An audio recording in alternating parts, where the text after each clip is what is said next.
수요예배 나오신 모든 분들 가운데 또 온라인 예배를 함께 하시는 모든 분들 가운데 큰 은혜 있기를 간절히 소망합니다. 오늘 더욱 크게 부르짖는 믿음이라는 설교 말씀 증거하도록 하겠습니다. 오늘은 이 본문의 배경이 되는 여리고 그리고 예루살렘에 대한 이야기로 말씀을 시작하려 합니다. 예루살렘은 높은 산지에 있었고요. 또 부지가 넓지가 않습니다. 높은 곳에 있는데 이렇게 부지가 넓지 않은 곳에 있는 곳이 예루살렘입니다. 그래서 유대인들이 이 절기를 지내기 위해서 이 유대인들에게는 절기 때마다 예루살렘에 올라가서 그곳에서 같이 이렇게 예배드리는 그런 것이 명령으로 되어 있었잖아요. 그런데 그곳에 다 머물 수가 없는 거예요. 그래서 예루살렘으로 올라갔다 내려올 때면 꼭 전으로 지나가며 머물던 곳이 있었습니다. 그곳이 바로 여리고성이었습니다.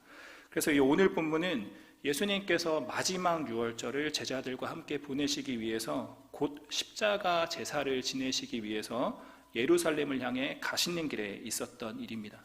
그러니까 여리고성 앞에서 만난 맹인 이야기를 오늘 나누고 있는 거죠. 그리고 이 이야기 바로 뒤에는 어떤 사건이 나오냐면 삭개오의 이야기가 나오고 있습니다. 그런데 우리가 잘 알고 있는 것처럼 이 삭개오는 어떻습니까? 예수님이 오신다라는 것을 알게 되었을 때 이 삭개오는 이 사람들이 웅성웅성하고 이제 예수님이 오신다라는 이야기를 듣자마자 어떻게 했습니까? 예수님께서 지나가실 거라고 예상하고 있는 바로 그곳까지 가서 그 예상되는 길목에 있는 그 나무에 올라가서 예수님을 기다렸다라는 것인데요. 그러면 이 오늘 본문의 사람은 어떤가를 살펴보도록 하겠습니다. 이 많은 무리가 다가오는 것이 느껴지고 또 주변이 웅성웅성하니까 이 맹인이 궁금해서 이 무슨 일인지 주변 사람들에게 물어봤다라는 것이죠. 그러자 이 사람들이 나사렛 예수께서 지나가신다라고 알려주었는데 38절 말씀을 보시면 이제 예수님이 오신다라는 것을 알게 되자 이 사람이 어떻게 했습니까? 그랬더니 맹인이 다윗의 자손 예수여 나를 불쌍히 여기소서 하면서 외쳤다라는 것입니다. 이 사람이 왜 이런 행동을 보였을까요? 왜 이런 외침을 보였을까요? 이 당시 유대사회의 그 배경을 보는 것이 중요합니다. 당시 유대사회는 이 장애가 있는 사람들을 어떻게 여겼냐면 불쌍히 여기는 것이 아니라 부정하다라고 여겼었고요. 심지어는 저주받은 사람이라고 힐난하기까지 했었던 문화를 갖고 있습니다. 또 그 한 사람만 그렇게 되는 것이 아니라 그 사람과 접촉하면 안 돼라는 그 율법이 이것이 사랑의 법이고 하나님께 분명히 뜻이 있었는데 이것을 잘못 갖다 대는 거예요. 그래서 그 저주받은 사람들과 접촉하면 안 돼라고 하면서 그들을 무시하는 모습들이 있었던 것이죠. 이 사람과 접촉하면 이 사람들과 같이 있으면 나도 부정하게 된다라고 여겼었기 때문에 유대 사람들은 부정한 사람들을 격리시켜서 생활을 했었습니다. 구약의 율법은 어떻습니까? 이 뭔가 병든 사람과 같이 있으면 병이 옮잖아요. 그래서 격리하기 위해서 그렇게 했던 것인데 이것이 점점 변화되면서 병든 사람을 저주받는 사람이라고 여기고 병든 사람을 천루가 하는 그런 문화가 되었다라는 것이죠. 그래서 이 맹인이 예수님 앞에 나아가고자 했어도 어느 누구 한 사람 맹인을 예수님 앞에 이끄는 사람이 없었다라는 것입니다. 이 사람의 입장에서 생각해 보면 참으로 비참한 상황에 놓여 있습니다. 왜냐하면 소문을 듣자 하니까 이분을 만나기만 하면 내가 나음을 입을 수 있다라는 생각을 해보게 되었는데 이 눈이 보이지 않으니까 이 사람 앞에, 이분 앞에 나아갈 수가 없다라는 것이죠. 어느 누구 하나 자신을 도와주는 사람도 없는 것입니다. 너무나도 중요한 자신의 인생에 가장 중요한 일생일대의 절호의 기회가 왔는데 이 기회를 잡을 수가 없는 그런 상황에 놓여 있는 것이죠. 이럴 때 보통은 어떻습니까? 다른 사람은 다 할 수 있는데 나는 할 수 없을 때 어떤 것이 드냐면 상대적인 박탈감이 오는 것이죠. 그것 때문에 더욱더 좌절하게 되는 것이고요. 자기를 처지를 더욱더 비관하게 되기 마련입니다. 베데스다 연못에 38년 된 병자의 모습이 바로 이와 같았다라는 것입니다. 이 베데스다 못에 있었던 여러 사람들이 누워있다가 이 물이 동할 때에 그때 가장 먼저 들어가는 사람이 낳게 되어지는 그때에 이 사람은 38년 동안 다른 사람들이 낳는 것만 보는 거예요. 어쩌면은 이 사람보다 더 늦게 온 사람들도 있었을 텐데 그 사람마저도 다 낳고 자기만 낳지 않는 이 상황을 볼 때 이 사람은 굉장히 가슴 아픈 그런 상황에 놓이고 있는 것이죠. 그래서 예수님께서 이 병자 앞에 다가가셔서 네가 낫고자 하느냐라고 하셨을 때 이 사람이 어떻게 대답을 합니까? 보통은 네가 낫고자 하느냐라고 하면 아멘 주 예수여 제가 그러합니다라고 고백하면 될 텐데 이 사람은 그렇게 말하지 않았어요. 이 38년 동안 이 베데스다 연못에서 있었던 이 병자는 뭐라고 고백을 하냐면 아무도 나를 못에 넣어주는 사람이 없었고 그 사이에 다 다른 사람들이 들어갔습니다라고 하고 있는 거죠. 무엇을 하고 있습니까? 신세한탄을 하고 있는 그런 모습을 볼 수가 있습니다. 그러니까 정작 이 못이 동하는 것이 중요한 게 아니라 정말로 자기를 해결해 주실 수 있는 그분이 자기 앞에 왔는데 또 이 몸의 문제를 해결하는 것이 아니라 구원의 문제까지 해결하실 수 있는 분이 내 앞에 왔는데 그 문제를 해결하시기 위해서 이제 네가 낫고자 하느냐라고 묻고 계시는 그분 앞에 정작 필요한 그 대답을 하지 않고 신세한탄을 하고 있는 그의 모습입니다. 왜 그렇습니까? 좌절했기 때문이고요. 낭망했기 때문이죠. 어찌 보면 만약에 생각해 보면 만약에 예수님이 이 사람이 믿음 없다라고 여기시면서 이 사람을 고쳐주지 않고 그냥 지나가셨다라면 성경에 나오는 사람들 중에서 가장 황당한 사람, 가장 황망한 사람이 되었을 수도 있습니다. 근데 이 사람이 왜 이러냐면 38년이라는 시간 동안에 변치 않는 이 비참한 상황에 놓여 있었기 때문에 이 사람이 이렇게 좌절할 수 있었다라는 것이죠. 그런데 어찌 보면 오늘 본문에 나오고 있는 이 맹인이 바로 그와 같은 상황과 비슷한 상황에 놓여 있다라는 것입니다. 이 사람이 뭐 날 때부터 눈이 안 보였는지 아니면 이후에 뭐 다쳐서 눈이 안 보였는지 그것까지는 알 수 없지만 그런 정보는 기록되어 있지 않지만 이 사람은 앞을 못 보는 사람이라는 거예요. 요즘 우리가 사는 세상도 이 앞을 보지 못하는 분들은 삶을 사는데 참 어려움들이 많이 있으십니다. 이 길을 가다 보면 시각장애인 분들께서 이 긴 막대기로 탁탁탁탁 치면서 이렇게 길을 가시죠. 제가 좀 장애인들에 대해서 그 복지에 대한 마음이 좀 있어서 봉사활동을 하면서 보통 어떠냐면 귀가 안 들리시는 분들에 대해서는 우리가 길을 막아보면 좀 알 수가 있잖아요. 또 이제 또 우리가 뭐 다리를 다치거나 손을 다치거나 하면서 때로는 잠시 잠깐이라도 이 손이 아프신 분이나 다리가 아프신 분의 그 입장에 대해서 조금이나마 이해해 볼 수가 있는 것처럼 제가 탁탁탁탁 치면서 가시는 분들을 보면서 저도 우산이 있을 때 눈을 감고 아무도 없는 곳에서 그것을 흉내내면 안 되니까 아무도 없는 곳에서 한번 해보는 거예요. 얼마나 갈 수 있을까? 얼마나 힘들까 이것을 해보는데요. 저는 이제 이미 그 공간을 봤잖아요. 보고 나서 눈을 감고 가는데도 두려워요. 누가 갑자기 와서 또 건들지 않을까? 갑자기 없던 것이 튀어나오진 않을까? 내가 미처 못 봤던 것은 있지 않을까? 하면서 두려운 마음에 채 몇 미터도 가지 못하는 것을 보게 되었습니다. 제가 좀 눈이 나빠서 시력이 좋지 않아서 안경을 쓰고 있는데요. 그래서 일어나자마자 제가 가장 먼저 하는 행동이 무엇일까요? 우선은 알람 먼저 끄고 나서 그 다음에 가장 먼저 하는 행동은 바로 안경을 바로 끼는 거예요. 그래야지만 화장실까지 갈 수가 있기 때문입니다. 그렇지 않으면 여러 곳에 부딪힐 수 있는 위험이 도사리고 있습니다. 그런데요, 안경 쓰신 분들은 아실 텐데요, 이 안경을 너무 멀리 놔도 안 되고요, 또 너무 가까이 놔도 안 돼요. 가까이 놓으면 왜 안 될까요? 자다가 또 안경이 망가질 수도 있기 때문에 그래요. 적당한 거리에 놓아야 되는 이런 불편함들까지 있는 거죠. 제가 이 청소년 때나 이 청년 시절에 시골에 가서 멱을 감게 되면 이게 예상치 못한 멱을 감게 되면 친구들이 흥분을 해서 막 이렇게 물에 막 던지기도 하고 물싸움을 하다 보면 안경이 날아가요. 그럼 계곡에서 물싸움하면 안경을 찾을 수 있을까요? 없을까요? 못 찾아요. 이게 멱을 감다가도 다 같이 안경을 찾기 위해 아무리 노력을 해도 안경은 이미 떠내려가 있는 그런 상황이 되는 것이죠.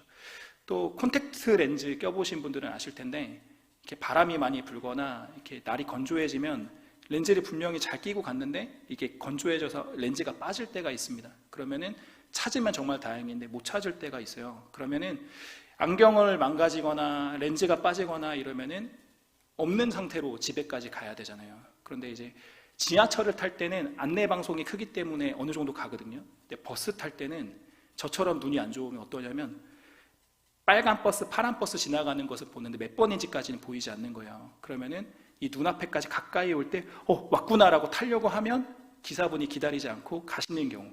그래서 버스를 몇 대를 놓치고 나서야 버스를 타고 집에를 찾아갔던 그런 경험을 여러 번 해보았습니다.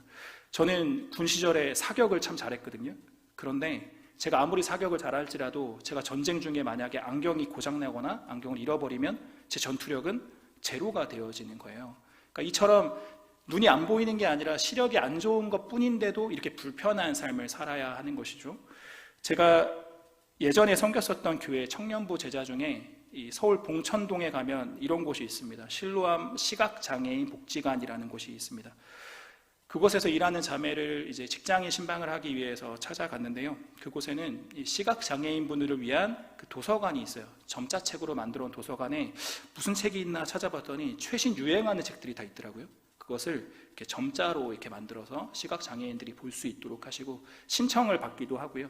그리고 그분들이 읽고 나면 반납할 수 있는, 옛날에 우리 그 비디오방 보면은 이렇게 구멍에 넣을 수 있는, 반납할 수 있는 함이 있잖아요. 그런 곳에 넣고 또 빌려가고 하는 그런 좋은 시스템들이 있는 것들을 보게 되었고, 또 그곳은 어떤 곳이냐면 시각장애인분들이 직업을 보통 어떤 것을 하십니까? 안마사 일을 하시잖아요. 그러니까 안마사 교육을 받을 수 있는 그런 곳이었었어요. 그러니까 요즘에는 어떻습니까? 이렇게 조금이나마 시각장애인분들도 복지가 조금씩은 좋아져서 조금은 살기 편해진, 교육도 받을 수 있고 학교도 갈 수 있고 조금은 이제 재정활동을 할 수 있는 그런 삶이 조금씩 좋아지고는 있지만, 그런데 이 본문 당시의 상황은 어떤가를 살펴보면 날 때부터 그러하든 이후에 다쳐서 그러하든 앞을 못 보는 맹인은요, 뭐 불편하고 이것이 뭐 삶이 어렵고 이런 것을 넘어서서 이 당시의 관념은 어땠냐면 장애가 있는 사람은 저주받은 사람이라는 관념이 있었다라는 거예요. 이것을 누굴 보면 알 수 있습니까? 욥의 이야기를 보면 알 수 있습니다. 욥의 세 친구가 계속해서 하는 말이 뭐예요? 네가 죄를 졌으니까 저주받은 거야 라는, 인정해. 맨날 그 얘기만 계속 반복했던 것이죠. 이렇게 장애 입은 사람들은 네가 죄인이든 부모가 죄인이든 너희에게 죄가 있기 때문에 남들보다 더 큰 죄가 너희에게 있어서 그래서 너희가 장애를 입은 거야 라는 그러한 시선이 이들 가운데 있었다라는 것입니다. 그래서 일을 할 수도 없고요, 보통 사람들과 섞여서 살아갈 수도 없고요, 정상 생활을 할 수가 없는 거예요. 결국 할 수 있는 일은 무엇이냐면 먹고 살기 위해서 국어를 하는 것 말고는 다른 선택지가 없는 그러한 삶을 살고 있는 사람입니다. 어떻습니까? 베데스다 연못에서 38년 동안 누워있던 사람과 지금 이 사람의 처지가 누가 더 힘들까를 가늠할 수 없는 그런 상황 가운데 있었다라는 거예요. 그런데 이 오늘 본문의 이 맹인은 어떻습니까? 예수님이 자신이 있는 곳 근처로 지나가신다라고 하자 어떻게 했습니까? 자신의 처지를 비관하고 좌절하고 낙담하여서 가만히 그 자리에 주저앉아 있었습니까? 그렇지 않았다라는 것입니다. 그의 이러한 상황들, 이런 것들 가운데서 이 사람은 힘을 내어서 예수님을 향해 큰 소리로 부르짖었다라는 것입니다. 또 한번 이 사람의 입장에서 생각을 해보면 이 사람은 예수님이 어디쯤 왔는지를 눈으로 가늠할 수가 없는 거예요. 그러면 어떨까요? 눈에 보이지 않으니까 소리로만 의지를 해야 되는 거예요. 웅성웅성하는 소리가 가까이 오는 곳으로 예수님이 어느 정도 오셨겠구나라고 예측하면서 나아가는 거고요. 어쩌면 계속해서 옆에 있는 사람들에게, 주변에 있는 사람들에게 예수라는 분이 어디까지 왔어? 예수님이 어느 때쯤이면 이쯤에 오실 것이요? 이렇게 계속 물어보면서 체면 불구하고 계속 염치 불구하고 사람들에게 물어보았을 것이고요. 그러다가 욕을 먹었을 수도 있다라는 것이죠. 그러니까 또 어떻습니까? 주변 상황을 예측해서 예수님이 들으실 만한 거리에 오면 예수님이 들으실 만한 큰 소리로 외쳐야 했다라는 것입니다. 무슨 말씀을 드리는 거냐면, 생각해보면 이 사람은 모든 부분에 있어서 정말 어려운 상황 중에, 마음으로도 육체적으로도 모든 상황적으로도 정말 어려운 상황 중에 예수님 앞에 나아가고 있었다라는 것입니다.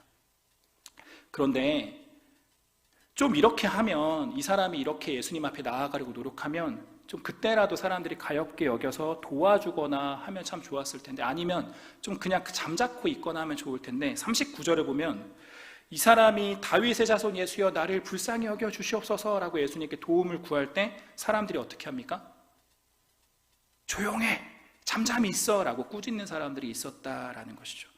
그러니까 예수님 주변의 무리들 중에, 예수님 앞서가는 사람들 중에 왜 완장 찬 사람처럼 막 자기가 완장이라도 찬 것처럼 어린아이들을 못 오게 하는 사람들도 있었다라는 것이고요. 이렇게 병자들도 가까이 못 오게 하는 사람들도 있었다라는 것이죠.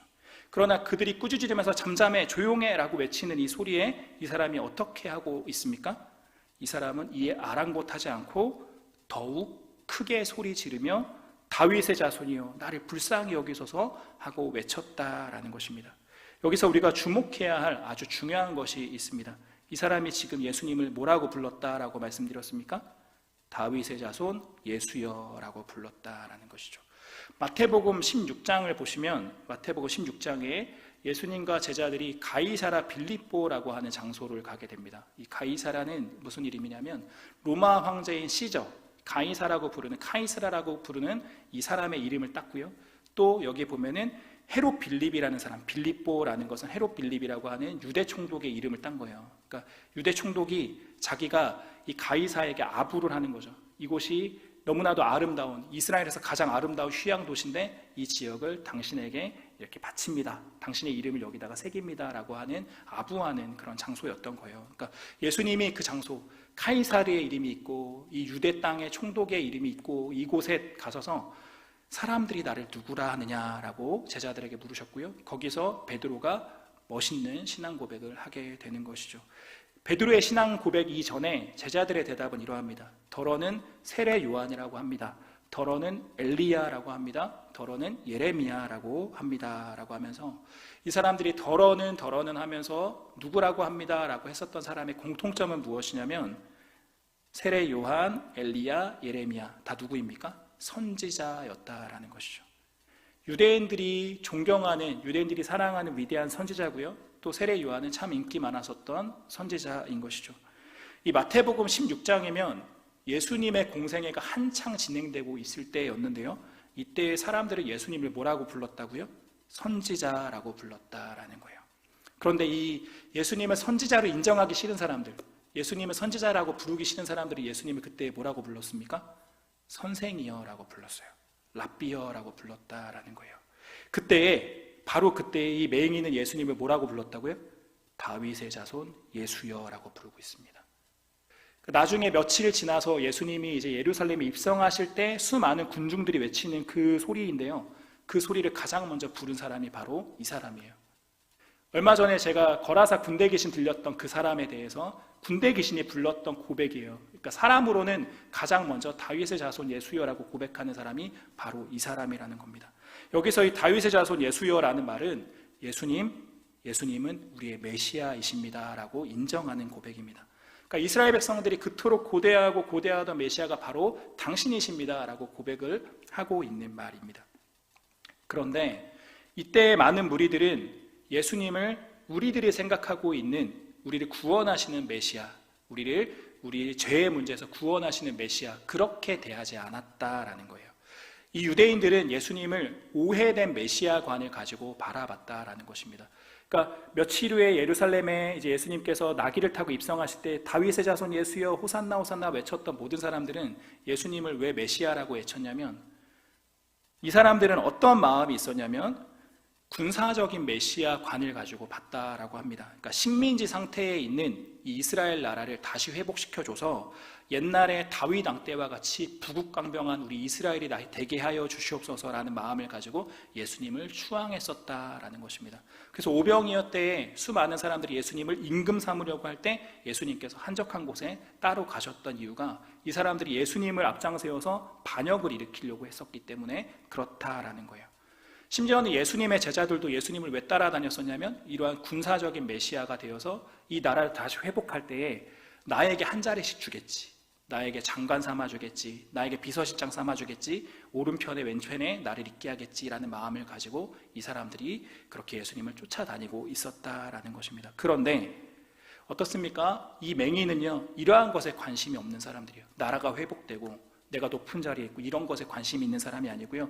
이 사람에게 필요한 것은 무엇입니까? 지금 나의 이 문제가 해결되는 것이 중요하다라는 것이죠.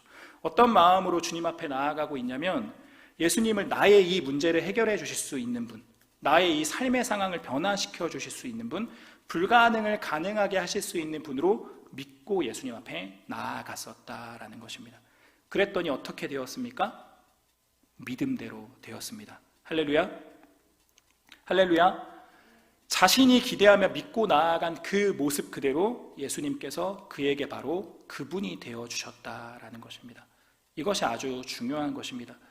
예수님을 선지자 중에 하나라고 믿고서 예수님 앞에 나아갔던 사람들, 또 예수님을 그저 좀 말을 잘하는 뛰어난 선생이라고 여기고 예수님을 만났었던 사람들은요, 그냥 특별할 것이 없는 그런 만남들을 하고 돌아갔다라는 것이죠. 오늘 본문 이 어간을 보시면, 앞뒤를 보시면 수많은 사람들이 예수님을 따라다녀요. 그런데 그러한 다른 생각 없이, 자신의 다른 어떤 이익을 생각하지 않고, 이러한 저러한 계산을 하지 않고 주님 앞에 나아간 한 사람이 있었습니다. 예수님이 나의 필요를 채워주실 수 있어, 나의 문제를 해결해 주실 수 있어, 내가 기다리고 있는 그 메시아가 맞아 라는 믿음을 가지고, 그 간절한 바람을 가지고 주님 앞에 나아갔었던 이 맹인한 사람, 이 사람만이 예수님을 만나고 변화될 수 있었다라는 것입니다. 이와 같은 현상은요, 지금 우리가 살고 있는 지금도 동일합니다. 내가 지금 어떠한 마음으로 예배의 초소에 나아가는가, 내가 지금 어떠한 믿음으로 주님 앞에 나아가는가에 따라서 동일한 장소에 있어도, 동일한 시간에 있어도 어떤 이는 은혜가 충만한 것이고요, 어떤 이는 그렇지 않을 수 있다라는 것을 우리는 기억해야 합니다. 우리 함께 따라서 큰 목소리로 한번 외쳐보도록 하겠습니다. 나를 간절히 찾는 자가 나를 만날 것이니라. 믿으십니까? 다시 한번 따라서 하겠습니다. 내 입을 크게 열라. 내가 채우리라. 아멘. 이 말씀들처럼 큰 믿음 가지고, 더욱 크게 부르짖는 믿음 가지고 주님 앞에 나아가면 주님께서 그가 구하는 그것을, 그가 찾는 그것을 채우실 것을 믿는 믿음이 저와 여러분 가운데 있기를 간절히 소망합니다. 사랑하는 교우 여러분, 우리 주님은 지금도 살아서 동일하게 역사하시는 분이심을 믿으시는지요? 그렇다면 이 본문의 때와 지금 다른 것이 무엇일까요? 우리 주님은 동일하시잖아요. 신실하신 분, 영원히 동일하신 분이신데, 그럼 무엇이 다를까요? 우리의 믿음이 다르다라는 거예요. 그런데 우리가 큰 믿음 가지고, 이 사람과 같은 간절한 믿음 가지고 주님 앞에 나아간다라면 지금도 우리의 삶 가운데 이렇게 놀라운 기적의 역사가 있을 줄을 믿으시는 저와 여러분 되길 간절히 소망합니다. 이 맹인처럼까지는 아닐지라도, 또 베데스다 연못의 그 병자처럼까지는 아닐지라도 우리들에게도 어려움이 있습니까? 없습니까? 있다라는 것이죠. 그런데 신앙생활을 열심히 하고 있는데, 심지어는 교회 사역을 열심히 하고 있는 중에도 시련과 역경이 다가오기도 합니다. 때로는 내 안에서 스스로 내 마음이 약해져서 혼자 힘들 때도 있습니다. 때로는 다른 사람들의 말 한마디, 눈빛 하나 때문에 억울하고 속상해서 마음이 무너져 내릴 때도 있습니다. 그리고 때로는 교회에서 그런 일을 겪기도 합니다. 또 마치 이 38년 된 이 병자의 어려움처럼 참 오랜 시간 변치 않는 이 재정의 문제, 이 관계의 문제, 이 건강의 문제, 또 신앙의 문제 등, 가족 구원의 문제 등 참 오래도록 변치 않고 계속 풀리지 않는 그런 문제들을 가지고 있기도 합니다. 그때 우리는 어떻게 해야 할까요? 오늘 말씀을 통해서 우리 가운데 깨닫게 하시는 것이 무엇입니까? 이렇게 풀리지 않는 문제가 있어도, 이렇게 어려움 가운데 닥치게 된다 할지라도 이 맹인의 모습과 같이 주님을 만나기 위해서 힘써야 한다라는 것입니다. 크게 아멘 하시길 바랍니다. 주님 앞에 그 문제를 가지고 나아가야 한다라는 것입니다. 다른 곳에서 다른 방법을 찾는 것이 아니라 주님을 부르짖어야 된다라는 것입니다. 그런데 이 맹인의 이야기와 같이 내가 주님 앞으로 가까이 나아가려고 하는데, 내가 주께 도움을 구하려고 하는데, 무언가 기도를 해보려고 하고 신앙생활을 더 열심히 해보려고 하는데도 장애물이 생기고 어려움이 생기면 그때 어떻게 해야 된다고요? 낙심하고 시험 들면 안 된다라는 것이고요. 포기하지 않고 계속해서 주님께서 들으시도록 더욱더 크게 부르짖는 그 믿음이 우리 가운데 있어야 된다라는 그런 말씀인 거예요. 그럴수록 더욱더 주님 앞으로 나아가기를 힘써야 되고요. 그럴수록 더욱더 가까이 나아가서 포기하지 않은 그 믿음이 우리 가운데 있기를 간절히 소망합니다. 그리고 이제 42절과 43절 말씀도 보겠습니다. 우리 42절과 43절 말씀이 참 중요한데요. 이 42절 말씀 보시면 이 사람이 그냥 앞만 보게 된 것이 아니라, 눈만 뜨게 된 것이 아니라 이 큰 믿음으로 말미암아, 이 간절한 믿음으로 말미암아 무엇을 얻었습니까? 구원을 얻게 되었다라는 것이죠. 예수님이 모든 사람들에게 다 그렇게 구원을 얻었다라고 말씀하시지 않으셨어요. 근데 이 사람 어떻습니까? 수많은 사람 가운데 이 사람은요, 예수님을 제대로 영접했다라는 거예요. 그래서 예수님을 진정으로 영접한 사람들이 얻게 되어지는 가장 큰 복 무엇입니까? 구원의 은혜를 얻게 되었다라는 것입니다. 그런데 여기서 끝나는 것이 아니라 43절 말씀 보시면 이와 같은 기적들을 백성들이 바라보고 하나님을 어떻게 해요? 찬양하게 되었다라는 것이죠. 이때 예수님을 제대로 보는 사람들이 별로 없었다라고 했잖아요. 그런데 이 일로 말미암아, 이 사람의 일로 말미암아 예수님을 좀 더 제대로 보게 되어지는 시선들이 생기게 되었다라는 것이죠. 이것을 지금 우리의 말로 하면 무엇입니까? 전도되어졌다라는 것입니다. 말씀을 맺고자 합니다. 교회 여러분, 이 사람이 처음부터 여기까지 생각하고 예수님 앞에 나아갔을까요? 그렇지 않죠. 그는 그저 자신의 문제를 해결함을 위해서 부르짖으면서 믿음 가지고 주님 앞에 나아갔을 뿐인데 이렇게 크고 놀라운 일들이 일어났다라는 것이죠. 그는 그저 주님 앞에 나아갔을 뿐이고요. 그 이후부터는 누가 하신 일입니까? 하나님께서 하신 일이라는 거예요. 우리도 동일합니다.